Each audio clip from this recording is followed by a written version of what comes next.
इसी बीच एक बड़ी खबर सामने आ रही है। 31 मार्च को विपक्ष की रैली में हिस्सा लेंगे सीएम चंपाई सोरेन। विपक्ष की इस रैली में कल्पना सोरेन भी लेगी हिस्सा। विपक्ष की इस रैली में कल्पना सोरेन भी होगी शामिल। दिल्ली के रामलीला मैदान में आयोजित होगी रैली। जेएमएम के कई विधायक भी इस रैली में लेंगे हिस्सा। सीएम अरविंद केजरीवाल की गिरफ्तारी को लेकर निकाली जाएगी रैली। कांग्रेस के प्रदेश अध्यक्ष राजेश ठाकुर भी रहेंगे मौजूद। केंद्र सरकार और ईडी के खिलाफ विपक्ष का प्रदर्शन। तो इस खबर पर ज्यादा जानकारी के लिए हमारे साथ फोन लाइन पर मौजूद है अभिषेक भारती। अभिषेक, 31 मार्च को विपक्ष एकजुट हो रहा है। बिल्कुल, देखिए 31 मार्च को दिल्ली के रामलीला मैदान में विपक्ष की एकजुटता दिखाने का एक जरिया इसको बनाया गया है। आम आदमी पार्टी की तरफ से एक रैली का आयोजन किया जा रहा है और इस रैली में देश भर के तमाम इंडी गठबंधन के चेहरों को बुलाया गया है।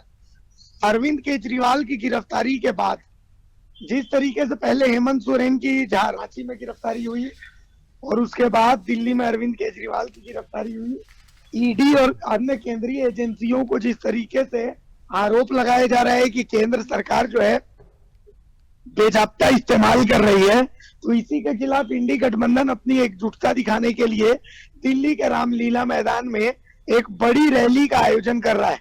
इस रैली की अगुवाई आम आदमी पार्टी ने की है। आम आदमी पार्टी ही इस रैली का आयोजन कर रहा है। इस रैली में सुनीता केजरीवाल जो अरविंद केजरीवाल की पत्नी है वो शामिल होंगी और साथ ही साथ कल्पना सोरेन जो कि हेमंत सोरेन की पत्नी है वो भी शामिल होंगी।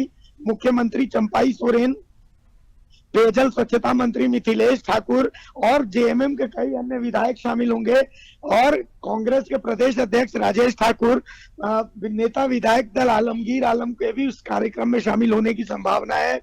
इसके अलावा आरजेडी से तेजस्वी यादव के भी शामिल होने की संभावना है।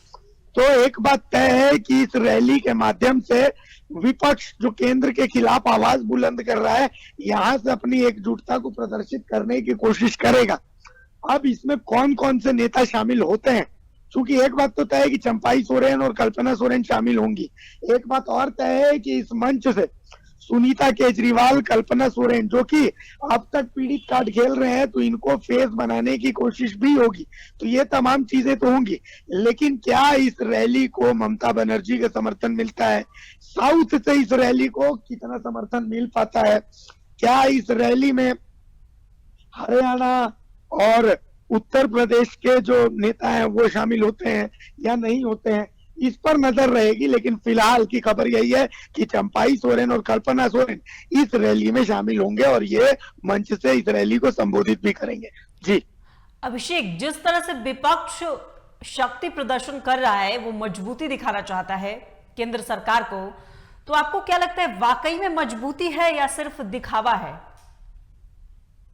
अब देखिए, जाहिर सी बात है, विपक्ष को तो अब हर हाल में मोदी जो ब्रांड है उस ब्रांड नेम को तोड़ना है, क्योंकि मोदी जी जो देश के प्रधानमंत्री है दूसरे टर्म के, उनको पता है कि उन्होंने नब्ज जो है वो पकड़ लिए जनता की।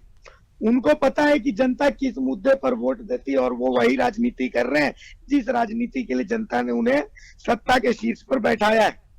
तो विपक्ष को जब इस राजनीति को तोड़ना है तो विपक्ष को आपस में साथ मिलना ही पड़ेगा। अब यही कारण है कि विपक्ष एक मंच पर एक साथ है, लेकिन चूंकि अलग अलग मुद्दों को लेकर के अलग अलग राजनीतिक दल बने हैं, वो एक मंच पर हैं, लेकिन अलग अलग मुद्दों को लेकर के एक मुश्त एक राय होना ये बहुत बड़ी बात है।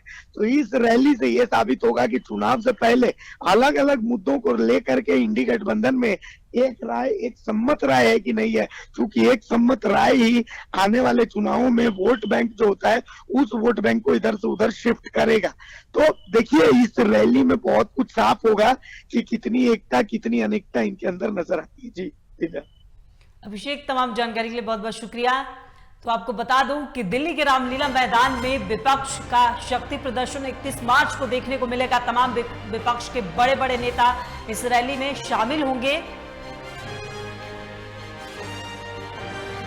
प्रदर्शन करेंगे। वो दिखाना चाहते हैं कि बेशक केंद्र सरकार कितनी भी कार्रवाई कर ले, कितने बड़े नेताओं पर कार्रवाई करके जेल भेज दे, लेकिन विपक्ष का जो शक्ति प्रदर्शन है वो जारी रहेगा। विपक्ष मजबूती के साथ मैदान में खड़े रहेगा।